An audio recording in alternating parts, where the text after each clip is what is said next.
guk uste dugu zuzendaritza, Zaragozako zuzendaritza honen jarrera onartezina dela, uste dugu ere ikuskaritzaren laguntza zuzena eduki duela greba eskubidea bortxatzeko eta horren ondorioz konfliktoa luzatzeko, eta mezu oso argi bat nahi dugu luzatu. Hemen, Bizkaian adibidez, 200 farmazi daude, zeintzuk Nobaltiako bazkideak diren, sozioak dira, eta hauek beste alde batera begiratu dute 2 urte eta erdi hauetan. Hala, zuzendaritzaren zein farmazien jarrera salatzeko protesta egin dute Bilboko kaleetatik.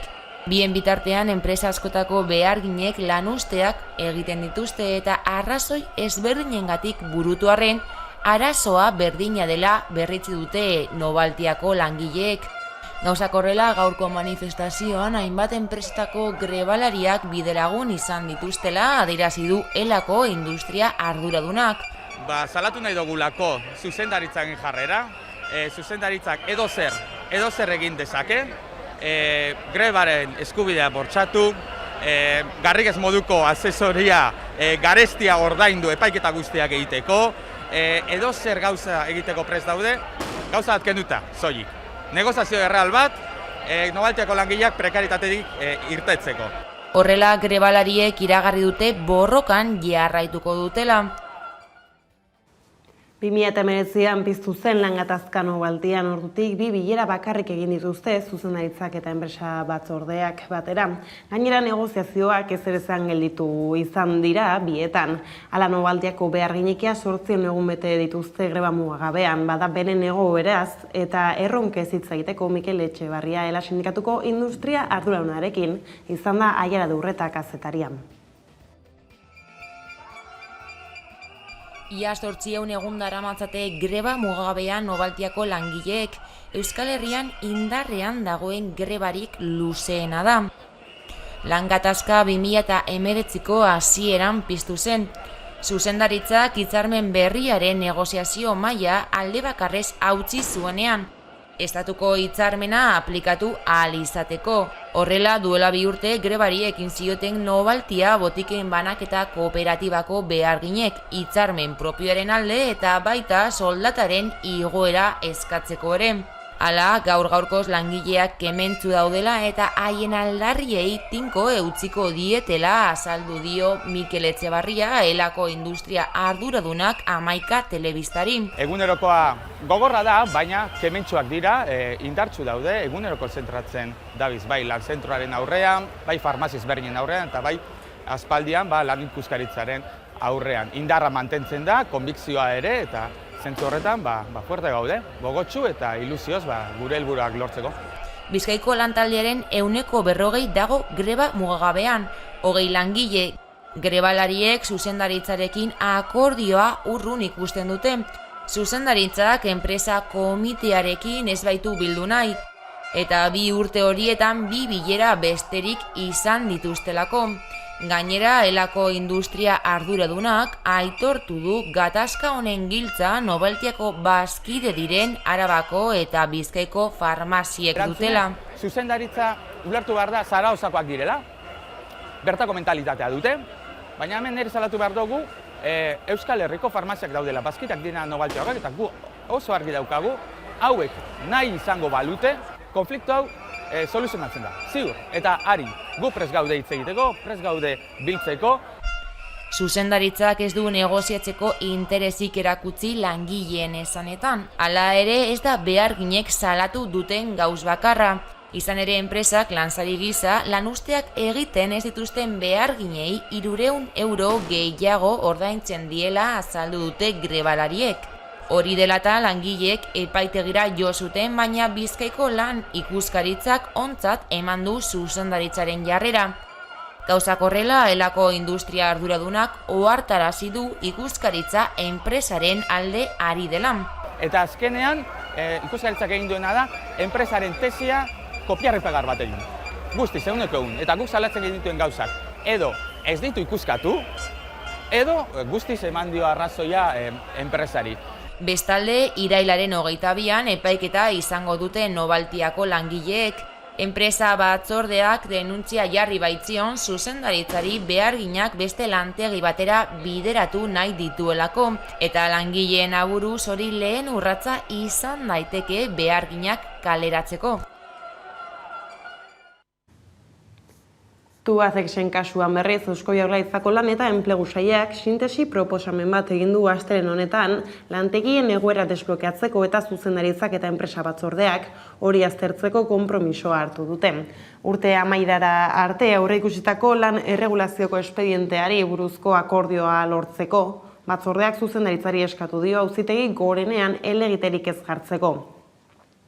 Azken epaiaren arabera, enpresak berriro onartu behar dituelako 129 langileak. Grebari amaiera emateko 2024 arte enpleguari eusteko konpromisoa hartzea ere eskatu du.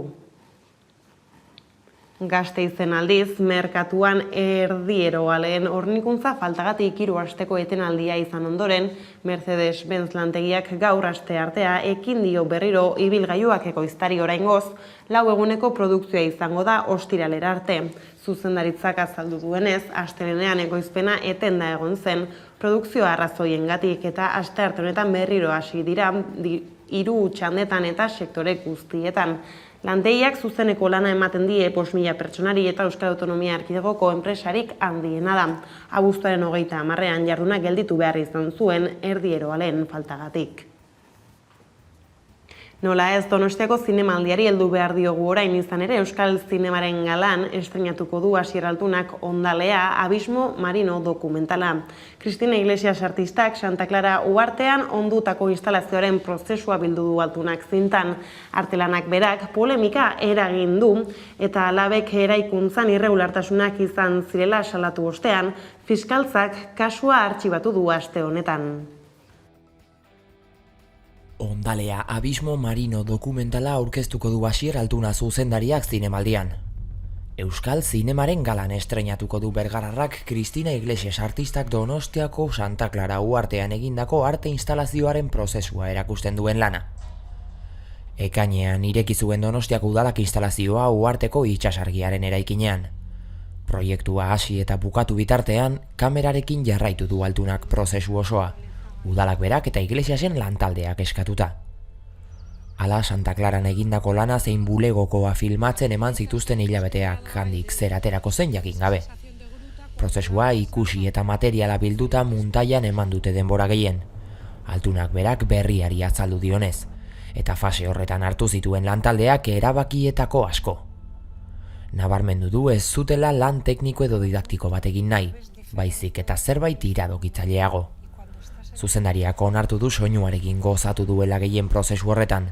Asier Etxeberriak sortutako musikak irudiekin bilatu duten giro hori indartu du eta. Iglesiasen instalazioak berak zalaparta handia sortu du aurten. Donostiako turistifikazioan lagunduko duela salatu dute hainbat eragilek, eta lab sindikatuak lanen kontratazioan irregulartasunak salatu zituen. Astelenean bertan Donostiako udalak kaleratutako barrean jakinarazi zuen fiskaltzak sindikatuaren salaketa artxibatzea erabaki duela. Eraikuntza lanak indarrean dagoen legeriara ekokituz esleitu eta burutu zirela adieraziz. Dokumentalaren zuzendariak berak adierazi du hiri ereduaren inguruko kezkak ulertzen dituela, baina nabarmendu du bere lantaldea ez dela obraren parte izan eta sortze prozesua erregistratzera mugatu direla.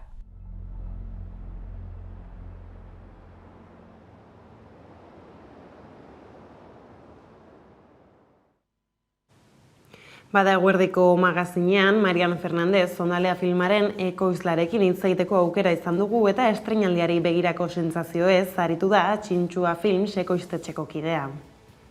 Bueno, beti da momentu oso polita, lan bat bukatzen desunean eta ikusleekin partekatzen desun momentu hori da momentu berezia. Eta oso pozik gaude, gaur gauian Victoria Eugenian emanaldiarekin.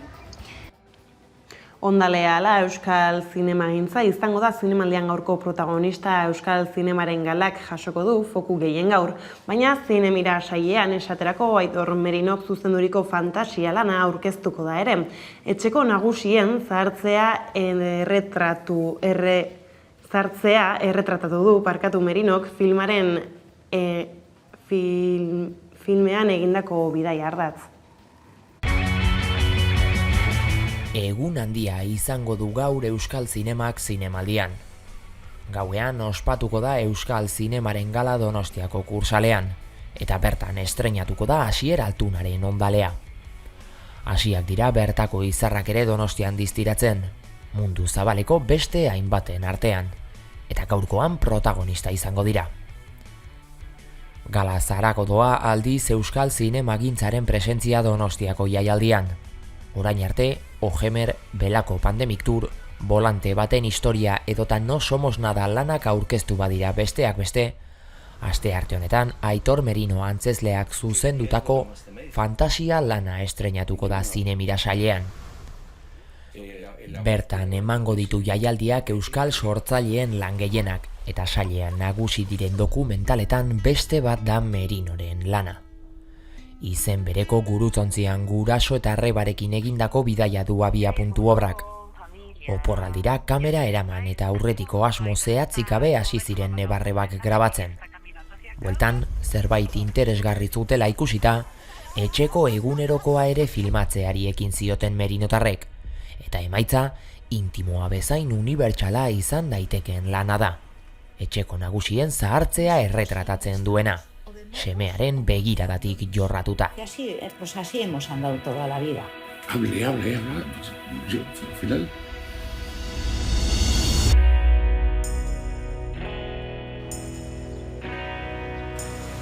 Estás muy guapa, Emma. Sí, gracias, hijo. Tú porque me ves... Eta Eusko Jaurlaritzatik datozen azken albiste iso, datorren hilean beste bi transferentziari buruzko proposamena egingo dio Madrilek Lakuari Gasteizen da udan Arbeo. Bai, alaxe da eta asmoa da urtea amaitu aurretik transferentzien batzorde mistoa biltzea eta bi eskumen horiek bertan adostea. Bizitzeko gutxieneko diru sarrera eta trenbideak izango dira Espainiako gobernuak Eusko Jaurlaritzari proposatuko dizkion bi transferentzia horiek eta bi horien transferentziare gauzatzen bada, orotara 6 izango dira aurten transferituko direnak. Gainontzeko laurak honakoak dira espetxeak, errepideko garraioa, ISS-en nazioarteko kode bibliografikoa esleitzea eta Ondarruko itsasbarrutiko eraikinaren eskualdatzea. Espainiako gobernuko lurralde politikako ministro Isabel Rodríguezek eta Eusko Jaurlaritzako gobernantza publiko eta autogobernu sailburu Olatz Garamendik bilera egin zuten pasaden astean oraindik eskualdatu gabe dauden eskumenen inguruan hitz egiteko. Bilera horretatik ez da eskumen berririk iritsi, baina bai Espainiako gobernuaren konpromisoa. Urrian bi eskumenen transferentziaren inguruko proposamena helaraziko dio Madrile Gasteizi, eta asmoa da urte amaitu aurretik transferentzien batzorde mistoa batzartu eta bi transferentzia horiek adostea. Bizitzeko gutxieneko diru sarrera eta trenbideak dira urte amaitu aurretik eskualdatu nahi dituzten bi eskumen horiek. Eskualdaketa horiek gauzatzen direnean, aurtengo maiatzean transferentzien batzorde mistoa zigilatu ziren 4 transferentzi gehituko zaizkie. Espetxeak, errepideko garraioa, ISS-en nazioarteko kode bibliografikoa esleitzea eta Ondarrako itsasbarrutiko eraikinaren eskualdaketa. Gainontzeko transferentziei dagokienez, sailburuak gogorarazi du eskualdatzeke dauden gaien zerrenda are zabalagoa dela. Eta bi aldeek lanean jarraituko dutela kronograman jasotako gai guztietan. Besteak beste segurtasun zerbitzu pribatuetan, meteorologian edo itsasartzaren antolaketan eta kudeaketan. Eusko Jaurlaritzak uste du gehiegi moteldu dela transferentzia negoziazioa eta elkarrizketa prozesua. Garamendik azaldu du benetan garrantzitsua bi aldeek hitzartutakoa betetzeko konpromiso irmoa izatea dela. Transferentziak Eusko Jaurlaritzarentzat lehentasuna direla uste du Euskal Autogobernua elikatzen dutelako, Araban, Bizkaian eta Gipuzkoan garatzen diren politika publikoen oinarria baitira. Horrez gain, egungo gizarteak duen erronka handienetakoa da klima larrialdiari aurre egitea testuinguru horretan eta ekintza orok garrantzia duelako ideiarekin, aste klima itzuli da Euskal Autonomia Erkidegoko klima eta energiaren astea Udane Arbeok azalduko digu.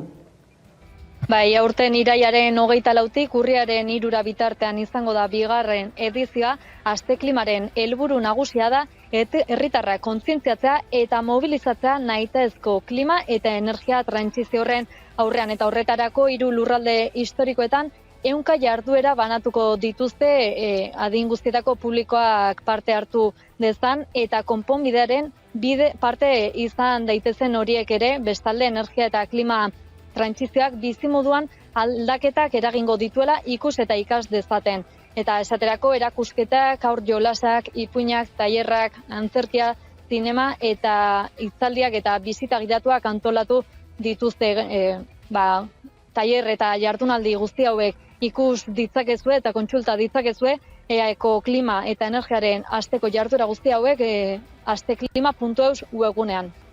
Asteklimaren helburua horixe da.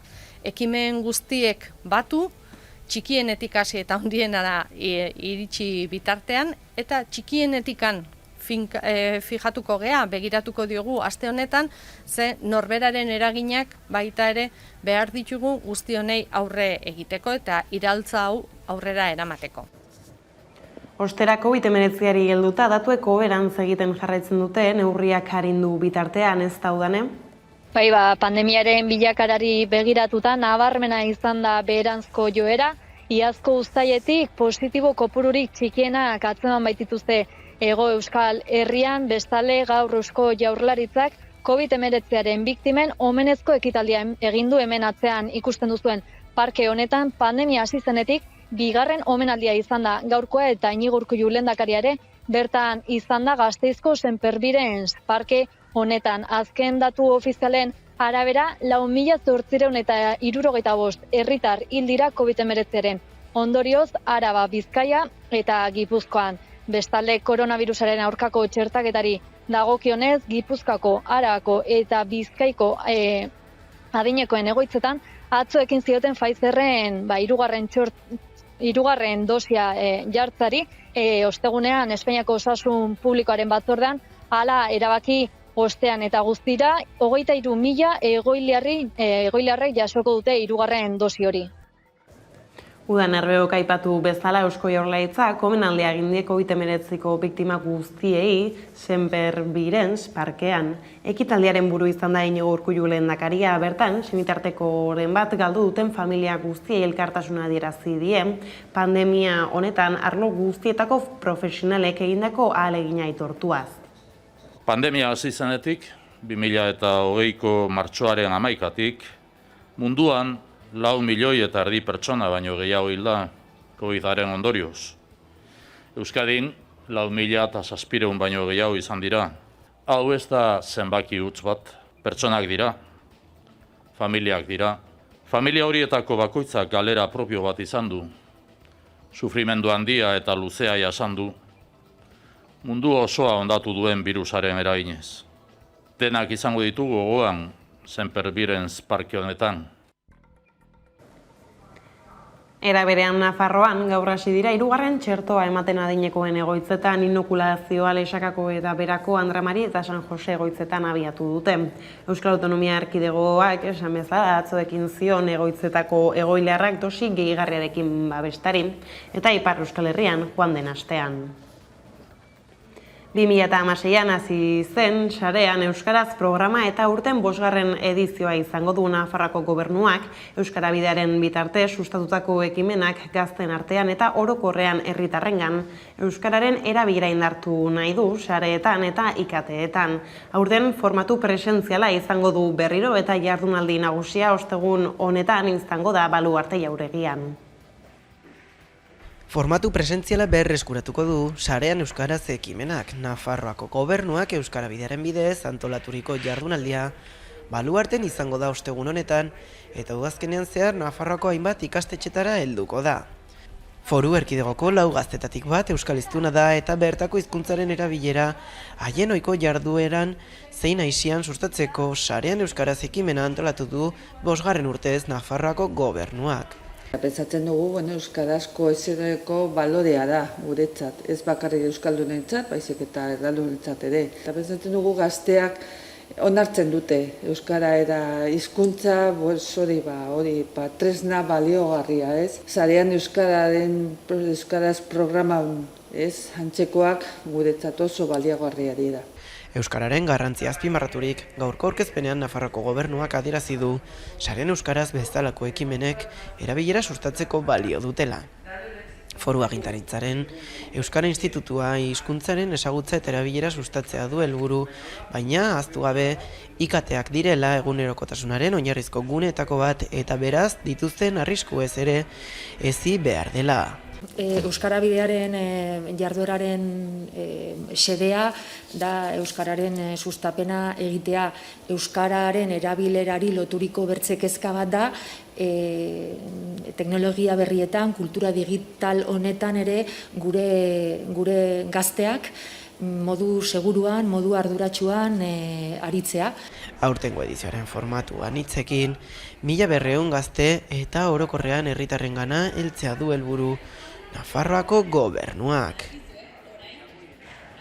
Bestelako albistea ere badator Nafarroatik, Peinek eta udal oposizioak San Ferminen maila berreskuratzeko eskatu dute. Peinek eta udal oposizioak San Ferminen maila berreskuratzeko eskatu dute. Iruñeko gehiengoak Euskal Herria Bilduk, PSNek eta Gero Abaik, Enrique Maia alkateari eskatu diote ostegun honetako San Ferminetako mailaren bilera telematikoak ere formatu presentziala izan dezala, horrela nahi duten erakunde eta kolektiboei bertaratzeko aukera emanez, beti ere osasun prebentziorako neurriak errespetatuta. Oposizioko taldeen ustez modu honetan, erakundearen eta kolektiboen arteko komunikazioa eta hurbiltasuna hobetuko lirateke, eta gainera egoera epidemiologikoak zein egun indarrean dauden neurriek ahalbidetzen dute bilera presentziala egitea. Josu Sánchezek, Peinen Federazioko presidente berriak ere bat egin du udal gehiengoaren eskaerarekin, uste baitu aurrez aurreko bilera bat egitea guztiz bideragarria eta desiragarria dela kolektiboen partetik. Gogoratu beharra dago, Navarra Sumak alkatetza 2019an eskuratu zuenetik, ez dela San Ferminen mailaren bilera presentzialik egin. San Ferminetako maila kontsultarako erakunde parte hartzailea da eta lehendakaria alkatea da, eta kultura eta berdintasun zinegotzi delegatua du presidente orde. Bertan parte hartzen dute ere kultura eta berdintasuneko zuzendariak eta kulturako teknikariek, zuzenean edo zeharka jaiekin zerikusia duten arloetako zinegotzi ordezkariek, eta behar izatekotan, kasuan kasuko arloak izendatutako pertsonen bat, udaleko talde politiko bakoitzeko kide bat, eta 53 elkarte talde edo erakunde bakoitzeko ordezkari bat. Irailaren 21 Alzheimerraren nazioarteko eguna dugu gaurkoan eta gaiari heltzeko Alzheimerra duten pertsonen familia eta lagunen Gipuzkoako elkarteko presidentearekin hitz egiteko aukera izan dugu magazinean gaitzari dagokionez, Koldo Aulestiak datozen urteetako aurreikuspenei heldu die. Kezkatuta gaude, kopurua handitzen dikoa, eta gainetikan esaten dutenez adituak egunetikan 30 ez daude diagnostikatuta oraindik. Eta horregatik importantea da, adibidez, ikerketa eta diagnostiko prekoz deitzeana hori lehenbailen. Ez bakarrik jakiteko zenbat gaixo dauden, baizik nola tratatu gaixo horiek. Eta gaixotaz hitz egiten dugunean baita ere aipatu behar dugu, bera persona jasatzen duguna zuzenean gaixotasuna, baina inguruan daukate familia. Ze azken finean, afektatuta daude, aitona amonia baldin badago norbait zentra o dementziekin, bere alaba o bere semea eta baita ere bilobak.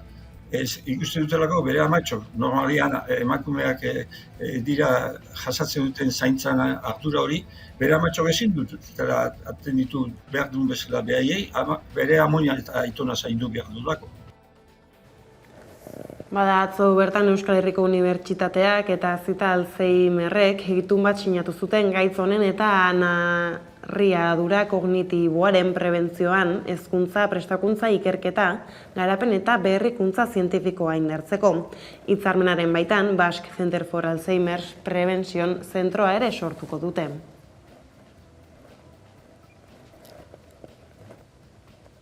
Bukaera aldera iritsita ohiko moduan proposamen musikal batekin utziko zaituztegu hain zuzen ere, Iker Martinez eta Zaldi Errenaken, Itxi begiak kantua da jarraian entzungo duzuena gustatuko zaizuelakoan, besterik ez gure aldetik hauek izan dira eguerdiak gurean gaur utzi dituenak.